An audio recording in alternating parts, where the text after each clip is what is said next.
Со светење на вода во сите цркви во регионот и по домовите и деловните објекти на граѓаните, од утре христијаните ќе ги почнат подготовките за големиот празник Водици, крштевањето на Господ Исус Христос. Ако празникот Богојавление, значи Бог се јави, односно во Стариот Завет евреите знаеа само за Бог Отец, после тоа со раѓањето на Господ Исус Христос го поздавме и Синот во лицето на Исуса, а на самиот ден Богојавление се јавува целото свето тројство, односно гласот на Бог Отецот кој се слуша, овој мојот возлюбен син, Христос кој се крштева во водата и Светиот Дух кој лебде над водите. Празникот Водици се поврзува со потопувањето на честниот крст во вода и годинава во Штиптоа ќе се прави на две локации.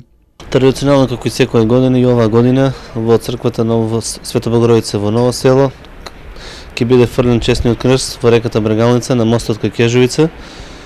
Право да се фрлаат под честниот крст имаат сите православни христијани кои што треба до одреден период да се пријават во црквата во Ново село каде што ќе биде извршен лекарски преглед.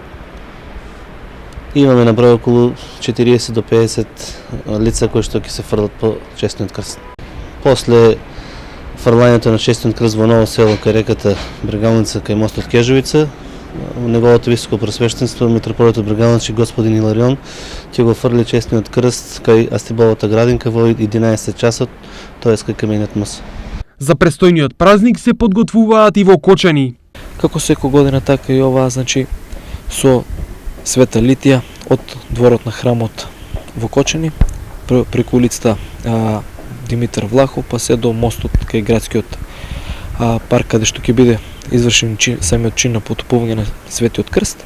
Секоја година во источниот регион по честниот крст во осветените води скокаат околу 300 момчиња.